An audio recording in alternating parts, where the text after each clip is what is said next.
मी शाहिद खेरडकर आपल्या सर्वांचं स्वागत करतो। मानवी जीवनामध्ये माणूस जगत असताना त्याला काहीतरी एक छंद असावा लागतो, एक व्यासंग असावा लागतो आणि ते व्यासंगाच्या प्रती ध्यास असावा लागतो। माणूस जर आपल्या ध्यासानं आपल्या ध्येयानं पछाडलेला असला तर अनेक गोष्टी असाधारण असतात, त्या अनन्यसाधारण होतात। आणि म्हणून असं एक व्यक्तिमत्व आज आपल्याबरोबर आहे ज्याने आपल्याला असणाऱ्या व्यासंगाप्रती, आपल्याला असणाऱ्या छंदाप्रती एक मोठं ध्येय पाहिलं आणि ते ध्येय पूर्ण करण्यासाठी अनेक वर्षाची तपश्चर्या, समर्पण, त्याग आणि ते ध्येय आता पूर्ण झालं आणि त्या ध्येयानं आज त्यांना अवघ्या जगामध्ये एक ओळख प्राप्त झालेली आहे। सायकलिंग पाहता आपण नुसती सायकलिंग आपल्या या अंतरापासून त्या अंतरापर्यंत जाण्यासाठी, आपल्या दैनंदिन उपयोगासाठी सायकलचा आपण वापर करतो। मात्र सायकलिंग करता करता आपण 7 राज्यांचा देखील प्रवास करू शकतो। सातत्यपूर्ण 3812 किलोमीटरचा प्रवास करू शकतो। 42 दिवस 14 तास एवढा मोठा प्रवास करू शकतो। गिनीज बुक ऑफ वर्ल्ड रेकॉर्डमध्ये आपली नोंद होऊ शकते। या सगळ्या गोष्टी आपण कल्पनावत वाटतात, मात्र एक महिला या सगळ्या गोष्टी पादाक्रांत करते, या अवकाशाला गवसणी घालते आणि आज तिच्याबद्दल अवघ्या समाजामध्ये अभिमानाचे बोल बोलले जात आहेत आणि त्यांच्या नावात मनीषा आहे आणि त्यांनी आपल्या मनातल्या सगळ्या मनीषा, इच्छा, आकांक्षा पूर्ण केल्या आहेत। सायकल सम्राज्ञी मनीषा वाघमारे मॅडम, अर्थात doctor Manisha Waghmare madam. Cycle सम्राज्ञी हे त्यांच्या समोर लागलेली उपाधी आहे आणि ती त्यांनी स्वतःच्या कष्टानं, परिश्रमातून आणि त्यांच्या समर्पणातून प्राप्त केलेली आहे। मॅडम, आपलं स्वागत आहे। नमस्कार। 3812 किलोमीटरचा सायकलचा प्रवास, हा आकडा जरी ऐकला, त्याची कल्पना जरी केली तरी आम्हाला थक्क व्हायला वाटतं। आम्ही कल्पना करू शकत नाही, मात्र तुम्ही हा एवढा मोठा पल्ला गाठलात। काय ध्येय होतं तुमचं, कुठल्या ध्येयानं पछाडलेला होता? 3812 किलोमीटरचा हा पल्ला आपण ईस्ट टू वेस्ट राईड केली आहे। आपण ही पूर्व ते पश्चिम, भारताचं पूर्वेकडचं टोक आणि पश्चिमेचं टोक म्हणजे China border to Pakistan border, असा हा आमचा प्रवास होता। हा प्रवास होता टँडम सायकलवरती। टँडम सायकल म्हणून एक वेगळी सायकल असते, त्यामध्ये 2 रायडर्स एका सायकलवरती बसतात, दोघं मिळून, दोघांचा सिंक्रो लागतो, त्यामध्ये दोघं मिळून ही सायकल चालवतात।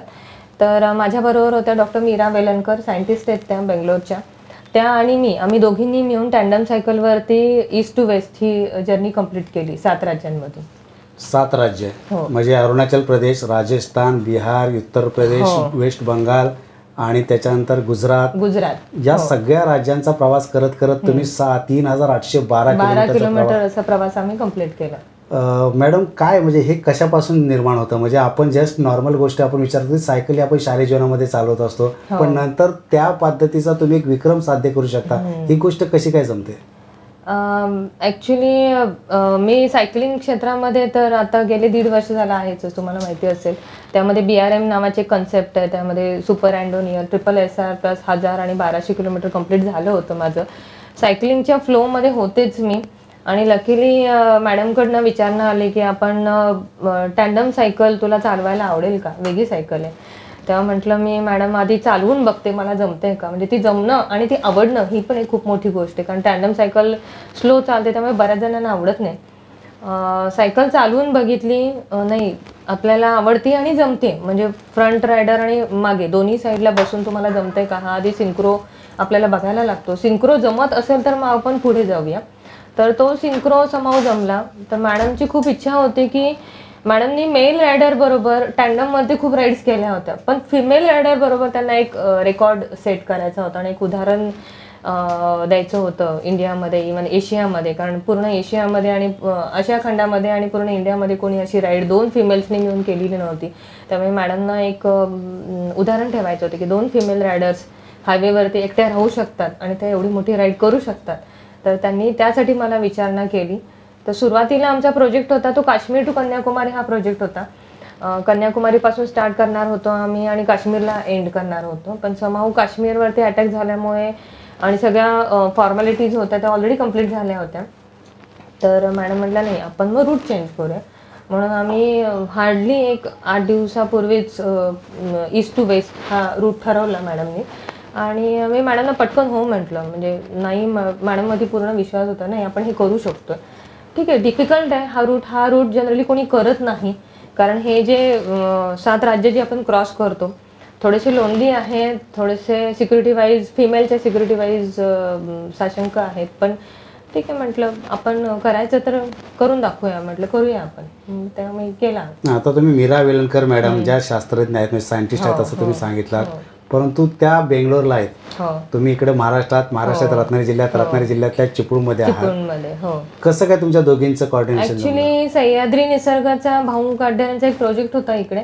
त्या प्रोजेक्टच्या संदर्भात मॅडमचं येणं झालं होतं चिपळूणला. आणि इंडियातल्या बऱ्याचशा सायकलिंग क्लबशी त्या कनेक्टेड आहेत.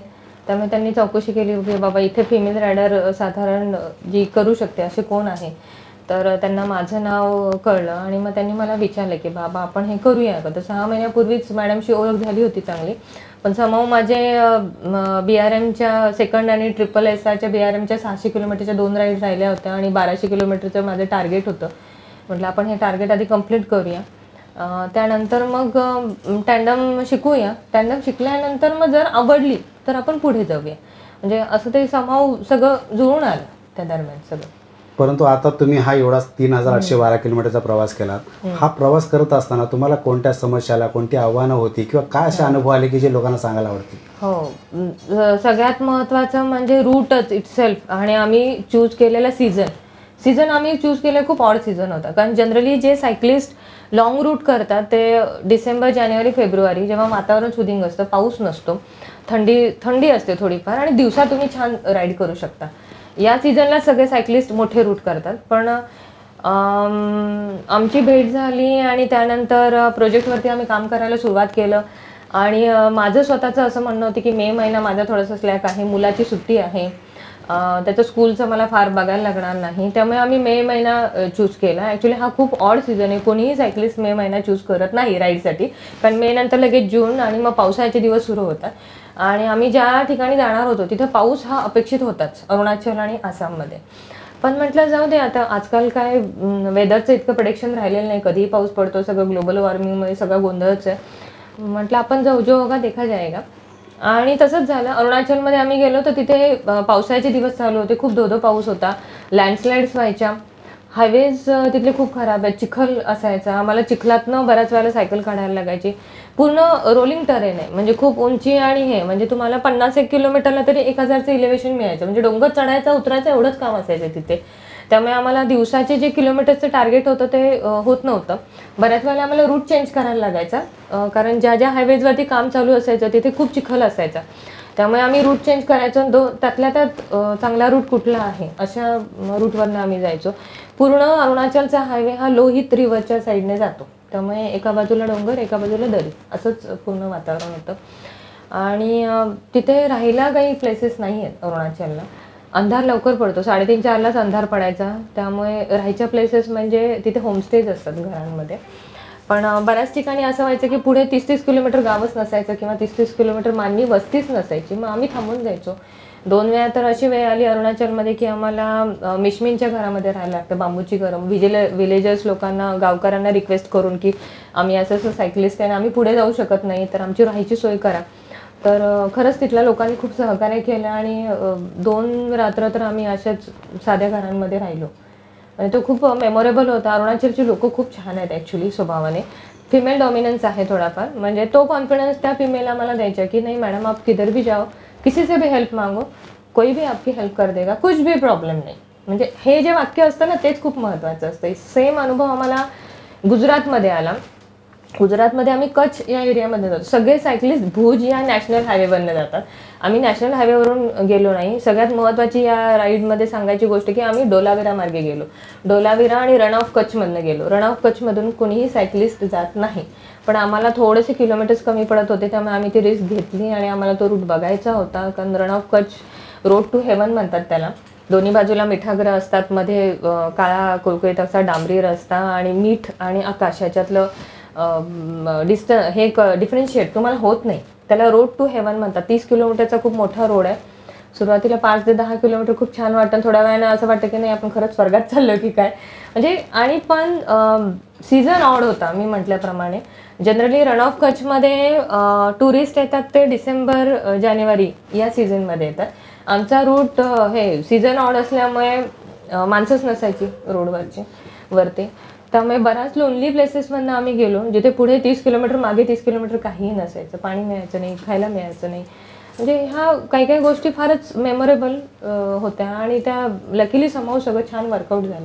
नाही, तुम्हाला हे सगळे प्रदेश जे आहे ते अनोळखी प्रदेश होते. सगळे अनोळखी मग प्रदेश त्या होते. अनोळखी प्रदेशामध्ये तुम्ही म्हटलात की आम्ही रूट चेंज करायचो वगैरे, तर हे सगळं तुम्हाला मार्गदर्शन कोण करायचं, किंवा हा रूट योग्य आहे किंवा हा रूट इथून इकडे जातो? ऍक्च्युली हे सगळं आम्ही गुगल मॅपवरती बघायचो. Google map. हा, आज एवढी राईड केली तर उद्या आपल्याला कुठल्या रूटने जायचंय आधी चौकशी करायची. उद्या सपोज 120 किलोमीटर करायचं आहे तर त्या हॉटेलवाल्याकडे किंवा जिथे आपण चहाला थांबू तिथे आम्ही चौकशी करायचो, हा रूट आहे का, चांगला आहे का, रस्ता कसा आहे. कारण बऱ्याच वेळेला हायवेची कामं चालू असायची, त्यामुळे रस्ता खराब असायचा. खराब रस्त्यावरून जाऊन पंक्चर्सचे चान्सेस वाढायचे सायकलचे. त्यामुळे जिथे रस्ता चांगला आहे आणि जिथे फार फार तर लोक आहेत किंवा काही प्रॉब्लेम झाला सायकलला किंवा आम्हाला जिथे मदत थोडीफार मिळू शकेल अशाच रोड्सवरनं आम्ही ट्रॅव्हल करायचो. आणि गुगल मॅप थ्रूच पूर्ण एक आडवी लाईन तुम्हाला काढायची होती ईस्ट टू वेस्ट. तर ती आडवी लाईन पॅरलल करत करतच आम्हीच तो स्टडी करून गेलो. मॅडमना ह्याची बऱ्यापैकी माहिती होती कारण त्यांनी पूर्वी हा रूट एका फिमेल सायकलिस्ट बरोबर साध्या सायकलवरती ऑलरेडी केला होता. गिनीज नव्हतं ते, पण टँडम सायकलवरती कोणी केलं नव्हतं. त्यामुळे त्यांना थोडीशी कल्पना होती की बाबा साधारण रूट कसं आहे ते. आणि बाकी गुगल मॅपवरनंच आम्ही सर्च करत करत पूर्ण आडवी लाईन, हा रूट तो रूट असं करत पॉईंट टू पॉईंट तुम्हाला कनेक्ट करत जायचं होतं. त्यामुळे गुगल मॅप थ्रूच आम्ही सगळं केलं. पण आता तुम्ही म्हटल्याप्रमाणे ह्याचं गिनीज बुकमध्ये नोंद झालेली आहे, तुम्ही रेकॉर्ड केलेला आहे. ही नोंद करत असताना त्यांचे काही निकष असतात, त्यांच्या कशा पद्धतीचं परीक्षण निरीक्षण असतं? हो, ॲक्च्युली तुम्ही जेव्हा ही राईड स्टार्ट करता तर आधी वर्ल्ड अल्ट्रा सायकलिंग असोसिएशन आहे त्याचं तुम्ही मेंबर बनायला लागतं. ते मेंबर बनल्यानंतर त्यांच्या थ्रू गिनीजला अप्लाय केलेलं असतं. 21 दिवस आधी आम्ही ॲप्लिकेशन दिलं होतं ऑलरेडी, ऑफिशियल प्रोसेस असते ती सगळी. आणि त्याच्यानंतर त्यांना टाईम दिलेला असतो आणि डेट दिलेली असते त्या टाईमला स्टार्ट करायचं म्हणून. तसं आम्ही त्यांना इंटिमेशन देऊन 15 मेला ही राईड अरुणाचल किबितो म्हणून फर्स्ट विलेज आहे तिथून स्टार्ट केली. आणि आपल्याकडे रेकॉर्डिंग असतात, स्ट्रावा रेकॉर्डिंग आपण म्हणतो, ॲप असतं. त्या ॲपमध्ये आपण सायकलचं पूर्ण डेली रेकॉर्डिंग करतो. गार्मिनचं वॉच असतं, वॉचमध्ये रेकॉर्डिंग म्हणजे मॅडमचे रेकॉर्डिंग वेगळे, माझे रेकॉर्डिंग वेगळे. त्यामध्ये स्पेसिफिक निकष असतात त्यांचे की हार्ट रेट पाहिजे आणि कॅडन्स पाहिजे, टेम्परेचर्स पाहिजे. तर हे स्पेसिफिकली सेन्सर्स आम्ही सायकलला लावलेले होते, कम्प्युटर एक लावलेलं होतं सायकलला. त्याच्यामध्ये हे पॅरामीटर्स सगळे नोट डाऊन केले जातात आणि रोजच्या रोज सकाळी स्टार्ट करताना टाईमस्टॅम्प कॅमेरामधनं, मोबाईलमध्ये एक टाईमस्टॅम्प म्हणून ॲप असतं, त्या ॲपमधनं GPS लोकेशन आणि डेट टायमिंग सगळं कळतं. तो फोटो घ्यायचा आणि तुम्ही जेव्हा स्ट्रावा अपलोड करताना ते फोटोज पण अपलोड करायला लागतात तुम्हाला. त्यामुळे रोजच्या रोज स्ट्रावा बंद केल्यानंतर रोजच्या रोज ती लिंक किंवा ते जे आहे रोजची राईड जी आहे 110 120 किलोमीटर वॉटेवर जे काय असेल ते आम्ही उकाला टॅग करायचो, टॅगिंग. त्यामुळे रोजच्या रोज ते आमच्यावर वॉच ठेवायचे कारण आमची ही टोटली अनसपोर्टेड राईड होती. आमच्या मागे ऑफिशियल्स कोणी नव्हते किंवा जेव्हा सपोर्टेड राईड असते तेव्हा मागे क्रू असतो, गाडी असते, गाडीमध्ये ऑफिशिएटेड 2 मेंबर्स बसलेले असतात जे तुमच्यावरती वॉच ठेवतात किंवा तुमच्या सायकलिंगवरती वॉच ठेवतात. पण इथे तसं नव्हतं, टोटली अनसपोर्टेड असल्यामुळे आम्हाला तो डाटा प्रोव्हाइड करायला लागायचा. डेली आमचं ते अपडेट असायचं. प्लस राईड झाल्यानंतर परत डॉक्युमेंटरी प्रोसेस असते, त्यामध्ये आपण तो डाटा सगळा सबमिट करतो आणि मग ते आपल्याला रेकॉर्डचं हे देतात, सर्टिफिकेट देतात. अच्छा, ते तुम्हाला येऊन त्याने नंतर प्रेझेंट हो हो हो हो नाही ते यायचंय अजून, गिनीजचं सर्टिफिकेट यायचंय अजून, ऑफिशियल प्रोसेस अजून चालू आहे. बघा आता तुम्ही 7 राज्यांचा प्रवास केला. प्रत्येक राज्याची भौगोलिक, सामाजिक, सांस्कृतिक परिस्थिती वेगळी, बोली भाषा वेगळी आहे. या सगळ्या गोष्टी तुम्ही पाहत तुम्हाला अशा कोणत्या गोष्टी आढळल्या किंवा तुम्हाला अशा कुठल्या गोष्टी त्याच्यामध्ये वाटल्या की त्या आपण अधोरेखित करून ठेवल्या पाहिजे, साठवून ठेवल्या पाहिजे? हो, सगळ्यात महत्त्वाचं म्हणजे काझीरंगा आसाममधनं क्रॉस करताना तुम्ही अरुणाचलचे जे हायवेज आहेत ते सगळे पॅरलल टू लोहित रिव्हर जातात. ते खूप टुरिंगसाठी जे अरुणाचलला जातात किंवा 7 सिस्टर्समध्ये जातात तेव्हा खूप वेगळ्या प्लेसेस बघतात. पण तो निसर्ग आम्ही खूप जवळून अनुभवलेला आहे. त्याची फोटोग्राफी, व्हिडिओग्राफी हे सगळं केलेलं आहे. कारण इंटेरियर पार्टमधनं अगदी किबितो हे जर तुम्ही घेतलं किंवा काहो पूर्वेकडचं पहिलं गाव, काहोला होमस्टेज आहेत. आम्ही जेव्हा गेलो तिथे होमस्टे आम्हाला मिळाला नाही. आम्हाला होमस्टे मिळाला डॉंगला, कारण मुख्यमंत्र्यांची व्हिजिट होती. त्यामुळे जिथे स्टार्ट करायचं होतं तिथे आम्हाला राहायला जागाच नाही मिळाली. डॉंग हे गाव आहे जिथे सूर्याची किरणं पहिल्यांदा पडतात भारतामध्ये. लकीली आम्हाला त्या प्लेसला राहायला मिळालं. त्यामुळे ते 30 किलोमीटर अलीकडे आहे किबितोपासून. ते पण बघायला मिळालं. किबितोला पूर्ण आर्मी आहे, आर्मीच्या अंडर येतं ते. आणि ITBP Indo Tibetan border police. Luckily आम्हाला आर्मी आणि ITBP कडून फ्लॅग ऑफ मिळाला. ही सगळ्यात महत्त्वाची गोष्ट. आमची काहीही ओळख नव्हती आर्मीशी, पण डॉंगला आम्ही जिथे राहिलो होतो त्या मॅडम, होमस्टे होता, त्या मॅडम म्हटलं आम्हाला, त्यांना सांगितलं आम्ही की आम्हाला किबितोला स्टे हवाय कुठल्या परिस्थितीत, कारण आम्हाला रिटर्न म्हणजे स्टार्ट करायचं सकाळी 30 किलोमीटर आपण नाही वाया घालवू शकत. मग मॅडमनी आम्हाला एक नंबर दिला, त्यांना फोन केला. ते रिटायर्ड आर्मी पर्सन होते, राम सरांनी आम्हाला तिथे आर्मीच्या बरोबर व्यवस्थित चहा पाणी आणि नंतर ऑफिसर्स मेसमध्ये डिनर अरेंज करून दिलं होतं ITBP कडून. आणि आर्मी आणि ITBP कडून फ्लॅग ऑफ मिळाला. मेन म्हणजे वलॉंगला ज्यांचं मेन सेंटर आहे तिथे जे मेन ब्रिगेडियर आहेत ते एवढे खुश झाले की 2 लेडीज टँडमवरती असं काहीतरी वेगळा विश्वविक्रम करणार आहेत म्हटल्यावर ते स्वतः आम्हाला भेटायला आले आणि त्यांची ती आर्मीची कॅप आहे ती त्यांनी आम्हाला प्रेझेंट दिली दोघींनाही. खूप खूप अभिमानाची गोष्ट. म्हणजे आर्मीच्या कनेक्शनसाठी आम्ही खूप ट्राय केलं होतं, कारण तेव्हा युद्धजन्य परिस्थिती होती, पण समहाव आम्हाला कुठेही कनेक्शन मिळालं नाही. पण लकीली हे सगळं मिळालं आणि त्यांच्याकडनं फ्लॅग ऑफ, आणि ही खूपच मेमोरेबल गोष्ट होती त्यावेळेला. आता मॅडम तुमचं स्वतःचं इथे दवाखाना, तुमची OPD आहे, तुमचं ते सगळं विश्व आहे. त्याचबरोबर वाघमारे सर राहतात, गोपीचंद वाघमारे तुमचे पतिराज, त्यांचं एक स्वतःचं विश्व आहे. ह्या सगळ्या गोष्टी सांभाळून आपला जो व्यासंग आहे तो सांभाळणे कितपत सोपं आहे, अवघड आहे? इच्छा तिथे मार्ग, माझं असं स्पष्ट म्हणणं आहे. किंवा तुम्हाला जर आवड असेल तरच सवड निघते, कारण टाईम मॅनेजमेंट मागच्या वेळेला सांगितल्याप्रमाणे खूप मॅटर करतं. घरचं मॅनेज करणे, हॉस्पिटल मॅनेज करणे आणि स्वतःची आवड मॅनेज करणे, हे जे टाईम मॅनेजमेंट आहे ते माझं खूप परफेक्ट असतं. टाईम टू टाईम माझ्या गोष्टी चालू असतात. आणि समहाव म्हणा थोडंसं स्वतःच्या छंदाकडेच मी थोडंसं तिकडेच जरा थोडंसं जास्त लक्ष असतं माझं. घरचं पण मॅनेज होतं आणि हॉस्पिटल पण मॅनेज होतं. पण ठीक आहे, तुमचा जेव्हा छंद तुम्ही जोपासता त्यातनं जी एनर्जी मिळते ती तुम्हाला इतर कामांना उपयोगाला येते, असं माझं स्पष्ट म्हणणं आहे. त्यामुळे मी तिकडे पण खुश असते आणि इकडे पण खुश असते. त्यामुळे स्वतःवरती काम करणे हे मला खूप आवडतं. मी स्वतःवरती काम करते. स्वतःवरती तुम्ही काम केलं की या बाकीच्या गोष्टी किंवा बाकीचे जे काही प्रॉब्लेम्स आहेत लिटरली लाईफमधले ते तुम्हाला अगदी निग्लिजिबल वाटायला लागतील. आणि तुम्ही ते प्रॉब्लेम्सला डील करण्याची जी एक सवय आहे ते तू खूप इझिली डील करा, किंवा ते अगदी मनाला न लावून घेणे हा जो प्रकार आहे तो आरामात जमायला लागतो जेव्हा तुम्ही स्वतःवरती काम करता. डॉक्टर किती तुम्हाला सपोर्ट करतात? डॉक्टरांचा पूर्ण सपोर्ट होता, त्यामुळे तर ह्या गोष्टी, कारण मी गेल्यानंतर घर मॅनेज करणं खूप मोठी जबाबदारी होती त्यांच्यावरती.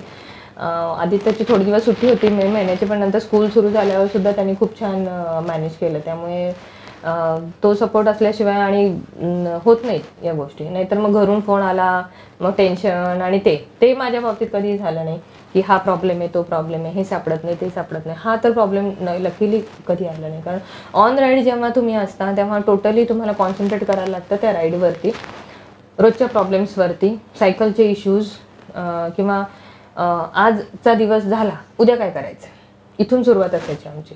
म्हणजे रोजची राईड झाली की उद्याचा रूट बघायचा, डेस्टिनेशन ठरवायचं, कुठल्या रूटने जायचं, काय करायचं आणि कुठे थांबायचं, आणि आपल्याला किती किलोमीटर्स राहिले, किती कव्हरअप करायला पाहिजे किंवा काय करायला पाहिजे, हे सगळं रोजचं आमचं प्लॅनिंग रोजच्या रोज असायचं. त्यामुळे ह्या गोष्टी साध्य होतात. 42 दिवसाचा हा फार मोठा प्रवास आहे. या प्रवासामध्ये मी मागाशी म्हटल्याप्रमाणे तुम्हाला अनेक गोष्टी मिळाल्या, निसर्ग मिळाला, माणसं मिळाली, तिथली संस्कृती बघायला मिळाली.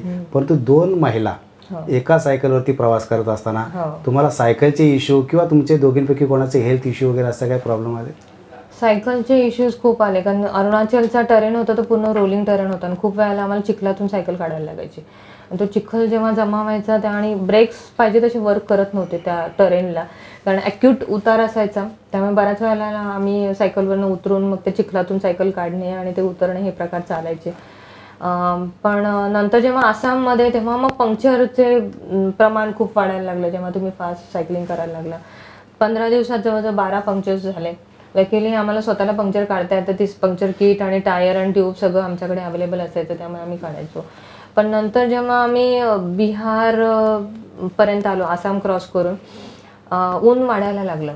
म्हणजे पावसातनं आलो आणि उन्हाकडे आम्ही वळलो. मग मात्र टायर फुटायला सुरुवात झाली.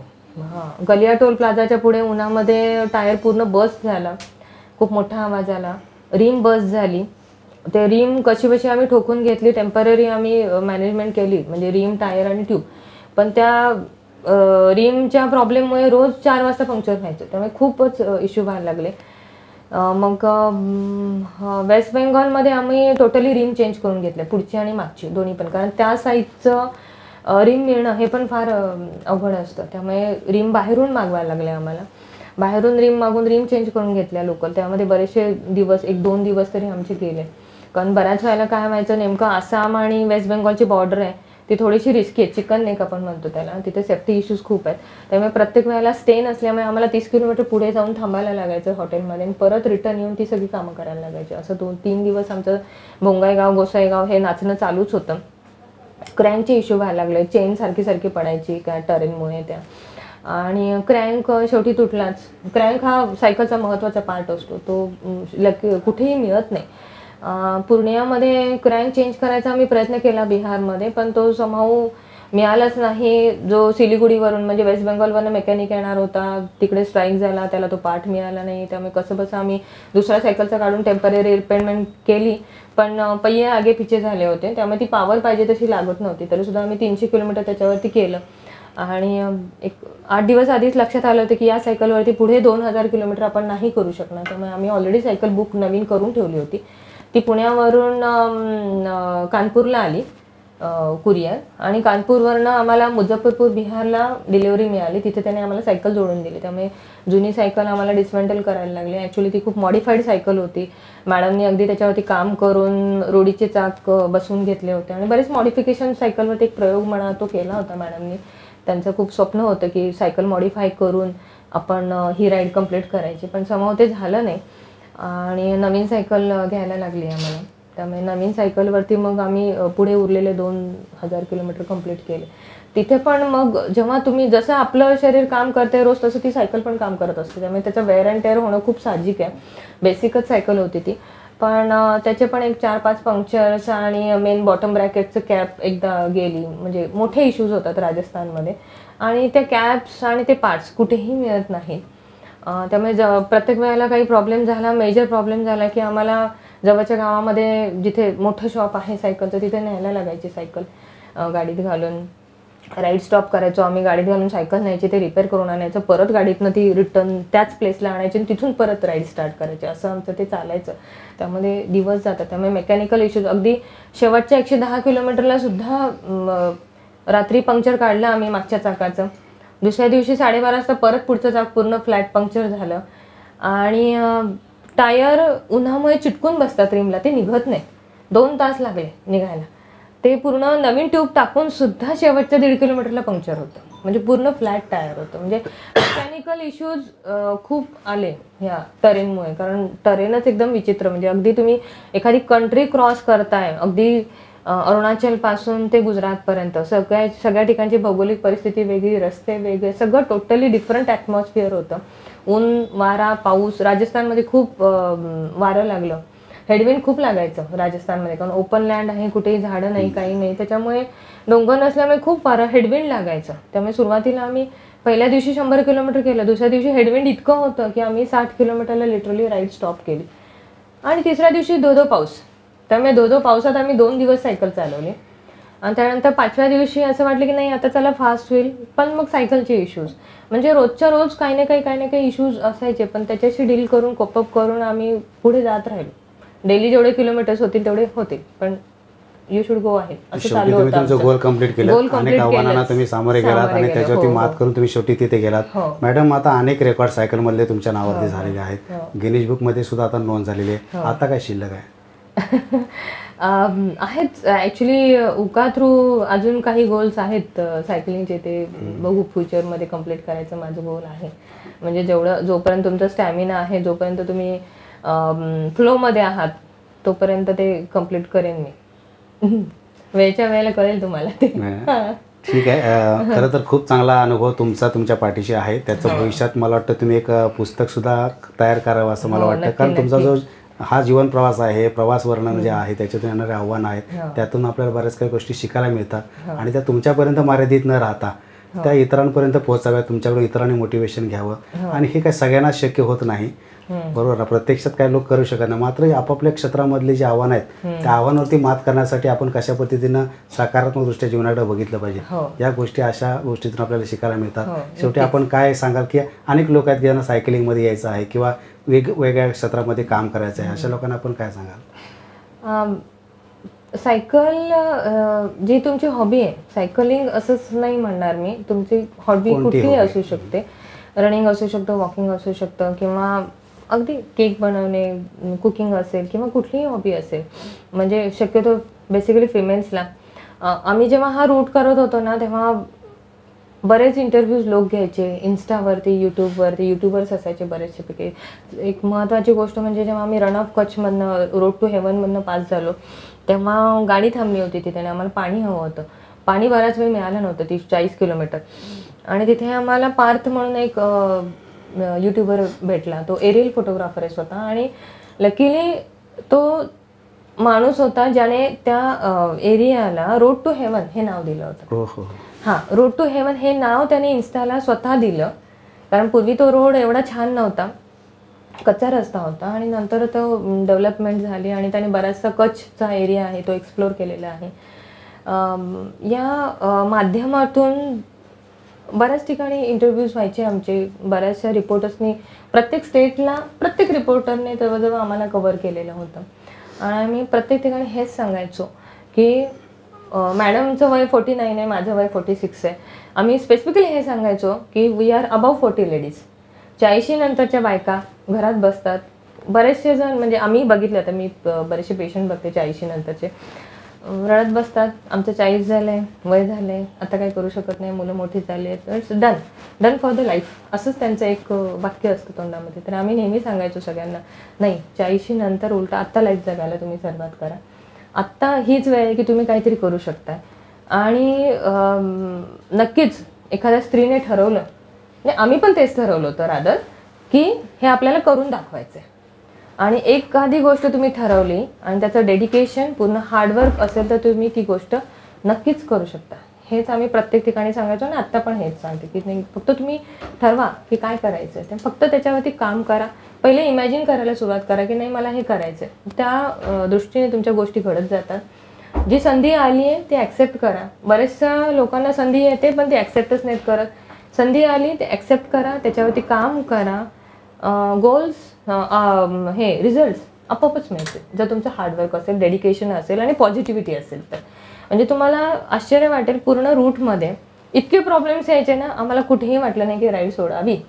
म्हणजे लिटरली आग्र्याला आमचा एक ॲक्सिडेंट झाला. आग्र्याच्या अलीकडे एक 60 किलोमीटरला एका टू व्हीलरवाल्याने, पिलेल्या टू व्हीलरवाल्याने आम्हाला ठोकलं मागून.